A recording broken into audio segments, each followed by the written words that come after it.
अस्सलाम वालेकुम जी। तो स्टूडेंट्स, इस वीडियो में हम लोग जो प्रैक्टिकल परफॉर्म कर रहे हैं वो है यूज ऑफ प्लैरीमीटर। तो प्लैरीमीटर का जो आमतौर पर यूज़ ज़्यादातर जो यूज़ होता है वो मेडिकल फील्ड्स में होता है, लेकिन बीएस फिजिक्स के लिए भी इसका पोर्शन थोड़ा सा आता है और केमिस्ट्री में भी इसका थोड़ा बहुत यूज़ है। तो इसके अंदर जो तीन तरह के टास्क है, तीन तरह से हम इसको यूज़ कर सकते हैं। तीन पर्पस जो है जिनके लिए हमें इसको यूज़ करना है वो कौन कौन से हैं? Task number 1, 2, 3। टास्क नंबर 1 में हम लोग इसका ऑप्टिकल रोटेशन, इससे हम लोग ऑप्टिकल रोटेशन फाइंड आउट करते हैं। और ऑप्टिकल रोटेशन फाइंड करने के लिए जो भी गिवन सोल्यूशन होगा, जैसे फॉर एग्जांपल अगर शुगर का सोल्यूशन है तो वो यूज़ कर सकते हैं, कोई भी और सोल्यूशन जैसे जो गिवन होगा एग्जामिनर की तरफ से वो। इसी तरह स्पेसिफिक रोटेशन भी हम इसके साथ फाइंड आउट कर सकते हैं और अननोन कंसंट्रेशन भी इसके साथ फाइंड आउट होती है। ये तीन काम हम इससे करते हैं। तो जो भी एग्जामिनर की तरफ से डिमांडेड हो तीनों में से वो हम लोग करने के लिए हमें पहले पता होना चाहिए कि ये ऑपरेटर्स है, कौन सा ऑपरेटर है, ये क्या। जैसे ये हमारे पास पोलैरिमीटर का ऑपरेटर्स है, इस ऑपरेटर्स में क्या क्या पार्ट्स लगे हुए होंगे। ये हमारे पास जो यहाँ पे ये वाला होगा, ये हमारे पास सोडियम लाइट है, जो सोर्स ऑफ लाइट के तौर पर हम लोग यूज करेंगे यहाँ पे। और इसके अलावा ये जो हमारे पास ट्यूब लगी हुई है, इस ट्यूब के अंदर क्या क्या चीजें हमारे पास होंगी। हमारे पास दो निकोल प्रिज्म इसमें फिक्स होंगे। इस ट्यूब के अंदर निकोल प्रिज्म दो होंगे। जो पहला प्रिज्म होगा यानी जो लाइट के करीब प्रिज्म होगा यहाँ पे करके, वो पोलराइज करेगा लाइट को। जो सोडियम लाइट आएगी उसको पोलराइज करेगा। और वो जो पोलराइज लाइट है आगे प्लेन पोलराइज लाइट जो है वो आगे सैंपल ट्यूब आगे रखेंगे हम लोग, जिसके अंदर सैंपल रखेंगे जिसकी चीज की ऑप्टिकल रोटेशन, स्पेसिफिक रोटेशन या फिर अननोन कंसंट्रेशन होगी। ये वाली सैंपल ट्यूब होती है। इस ट्यूब के अंदर सोल्यूशन हम लोग डाल के हम इसको वहां पर प्लेस करेंगे। जैसे ये खुल जाती होती है, इसको खोलें, ये कैप उठाएं, ऊपर से लेंस होता है, लेंस उठाएं और इसके अंदर लिक्विड फिल करें। लिक्विड फिल करके ऑलरेडी मैंने रखा हुआ है, इसके ऊपर प्लेस करेंगे लेंस, छोटा कैप लगा के ऊपर से इसको टाइट कर देंगे बड़े कैप के साथ। ये फिक्स हो गया। फिर हम लोग जब इसको फिल करने के बाद फिर हम लोग देखते हैं कि इसमें कहीं पे बबल तो नहीं है। जैसे यहाँ पे अगर बबल इसमें आ रहा है तो जो बबल वाला पोर्शन है उसको हम लोग ऐसे एडजस्ट करेंगे कि ये जो इसका बल्ब है ट्यूब का, इसके बल्ब के एरिया में बबल आ जाए, ताकि वो जो वे ऑफ लाइट है उसमें बबल ना आए। तो इस तरह हम लोग इसको फिल करने के बाद फिर यहाँ पे लगा देते हैं। यहाँ पे निकोल प्रिज्म और प्लेन पोलराइज्ड लाइट का बेस होते हुए लाइट, एक और निकोल प्रिज्म होगा जो एनालाइजर की काम करेगा, जो लाइट को एनालाइज कर देगा। उसके बाद फिर यहाँ पे हमारे पास रीडिंग के सोर्सेज होंगे, जहां से हम लोग इसको परफॉर्म करके रीडिंग्स पढ़ेंगे। ये दो इसके ऊपर साइड पे रीडिंग है। रीडिंग को कैसे पढ़ेंगे ये भी हम लोग देख लेते हैं। ये पहले इसके पास को रखा दो। ये वाला इसका टेलीस्कोप का पोर्शन होगा और ये नीचे जो है ये वाला इसका रोटेटर होगा, जिसको हम लोग रोटेट करके पोजीशन सेट करेंगे। कैसी पोजीशन सेट करेंगे? इस तरह के मुख्तलिफ शेप्स हमें दिखाई देंगी। जैसे हम लोग इसको ऑन करेंगे बगैर कोई सैंपल रखे इसको ऑन करेंगे। मैंने इसको ऑन किया, ये जो सोडियम लाइट ऑन हुई है यहाँ से, ये लाइट स्पेस होती हुई हमें यहाँ पे दिखाई देगी। कुछ ऐसा रोशन सर्कल सा हमें इसमें दिखाई देगा। फिर हम लोग क्या करेंगे, सैंपल रखेंगे। पहले सिंपल वाटर के साथ करते हैं, तो सिंपल वाटर का हम लोग रखेंगे। रखने के बाद फिर ये वाला जो हमारे पास यहाँ से ऑब्जर्व करेंगे, तो ऑब्जर्व यानी इस तरीके से अगर हम ऑब्जर्व कर रहे हैं सिंपल वाटर रख के, तो रोटेटर को घुमाने के बाद कौन सी पोजीशन आ सकती है, तीन तरह की पोजीशन में डिवाइड हो सकता है। आधा हिस्सा ब्लैक हो सकता है, एक लेफ्ट साइड का, आधा हिस्सा राइट साइड का ब्लैक हो सकता है, या फिर सेंटर से फुली ब्लैक हो सकता है, या सेंटर से फुली जो है वो लाइट आ सकती है। उसकी साइडें ब्लैक हो सकती है, सेंटर में लाइट आ सकती है। इस तरह का भी आ सकती है कंडीशन। तो जो सी कंडीशन हमने लेनी होगी रीडिंग पढ़ने के लिए, वो जैसे अगर डिमांडेड है कि आपको लेफ्ट ब्लैक और राइट ब्लैक के साथ अगर आप लोग रीडिंग पढ़ें, तो वो रीडिंग हम लोग कैसे पढ़ेंगे।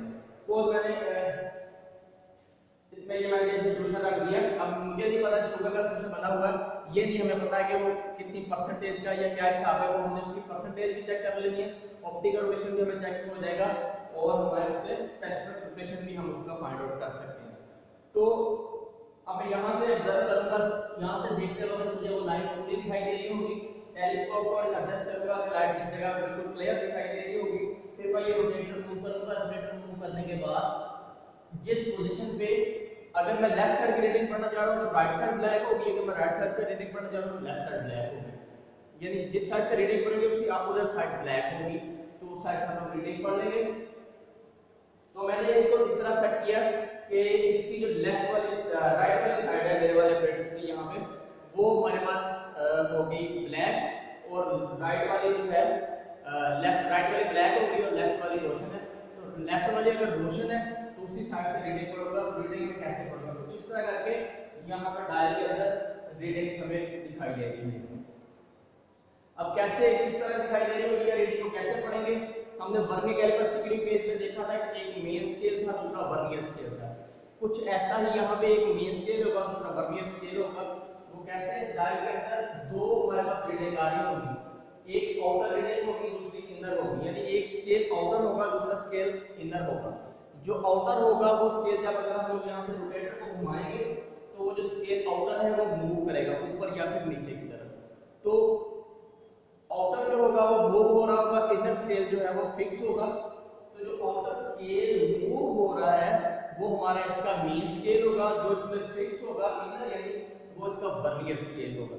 तो हम जो इसकी रीडिंग पढ़ेंगे तो इसके लिए फार्मूला क्या होगा, main scale reading plus vernier scale reading multiply by least count. तो उसमें हम लोग इसकी वैल्यू ऐड कर देंगे।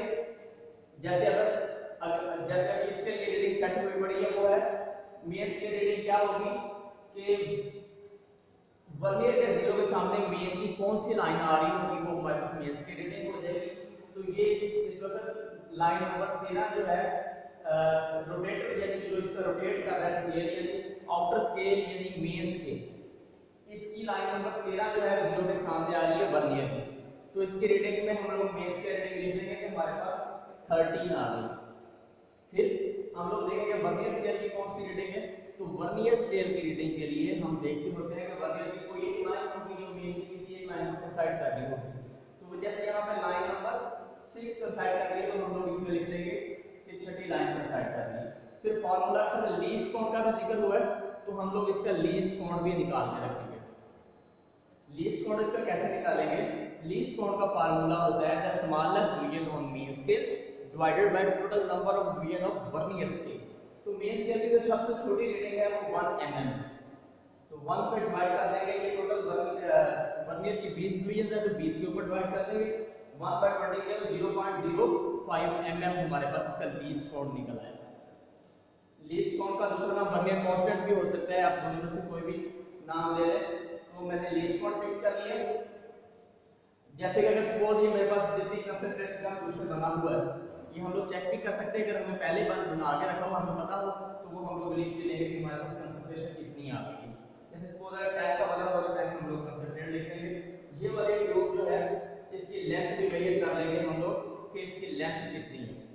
जितनी लेंथ इसकी होगी, जैसे इसकी अभी ये लेंथ 20 आ रही है तो हम लोग लिख लेंगे 20 सेंटीमीटर। तो 20 सेंटीमीटर को हम लोग डेसीमीटर में भी कन्वर्ट कर सकते हैं। यहाँ पे मैंने डेसीमीटर में कन्वर्ट करके वो डेसीमीटर इसका लिख दिया।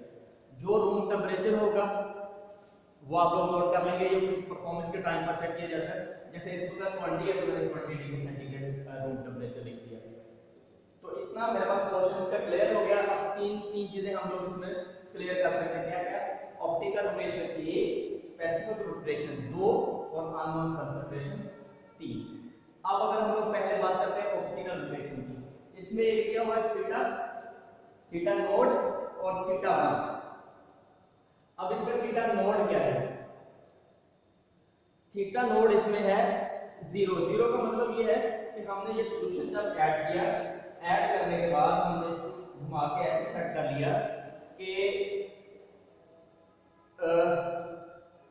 सॉल्यूशन हमने इसमें ऐड करने के बाद हमने रोटेशन इस रोटेटर को घुमा के जहां पे देखा कि फुल पूरा पोर्शन लाइट पे था वो हम लोग रीडिंग पढ़ लेंगे। तो वो जो रीडिंग होती है वो बिल्कुल 0 0 पे था, यानी वो जो उसका जो स्केल है होगा दोनों वो बिल्कुल 0 0 पे। तो हम लोग यहाँ पे थीटा नोट जो है वो हमारे पास 0 डिग्री आ। और इस तरह जब हमने थीटा 1 लिया, थीटा 1 में अभी आपको रीडिंग बताई है यहाँ से पढ़ के, तो वो जो रीडिंग दोबारा आता है मेन स्केल की जो सी लाइन बन गई 0 के सामने होगी वो मेन स्केल हो जाएगी रीडिंग। वर्नियर स्केल रीडिंग क्या हो जाएगी, वर्नियर की कोई लाइन नहीं है तो साइड कर दियो, वर्नियर की रीडिंग हो जाएगी थीटा 1 के लिए जो फार्मूला बना main scale plus vernier scale multiply by least count, इसमें वैल्यू ऐड की तो ये हमारे पास आ गया 13.03 डिग्री। ये आने के बाद फिर हम ऑप्टिकल प्रेशर क्या होगा, जो हमारे पास पहले रीडिंग आई थी, यानी जो थीटा नोड है वो माइनस कर देंगे हम लोग इसमें से जो हमारा थीटा 1 आया, थीटा 1 से थीटा नोड को माइनस किया तो हमारे पास ऑप्टिकल रोटेशन निकल आया, वो हमारे पास बन गया 13.03 डिग्री। ये तो बात कर हो गई ऑप्टिकल रोटेशन निकालने की। अगर वो इससे आगे डिमांड करते हैं कि स्पेसिफिक रोटेशन निकालें, तो स्पेसिफिक रोटेशन के लिए हमारे पास फार्मूला होता है alpha is equal to theta by least count multiply by 100। अब ये वाला थीटा हमारे पास क्या है, ऑप्टिकल रोटेशन थीटा है हमारे पास। अब ये वाला थीटा डिवाइड कर देंगे लीस्ट काउंट के साथ, तो जो लीस्ट काउंट हमारे पास 0.05, इसके ऊपर डिवाइड कर देंगे, मल्टीप्लाई कर देंगे 100 के साथ, जो आंसर निकलेगा वो हमारे पास अल्फा हो जाएगा, यानी स्पेसिफिक रोटेशन हमारे पास आ जाएगा। स्पेसिफिक रोटेशन में हम लोग इसकी स्पेसिफिक रोटेशन हमारे पास ये आ गई 66.5 डिग्री, लेकिन एक्चुअल में अगर हमारे पास 10% सॉल्यूशन है तो 10% की कितनी आनी चाहिए, वो एग्जैक्टली होती है 63.5 डिग्री प्लस माइनस 1.3 डिग्री।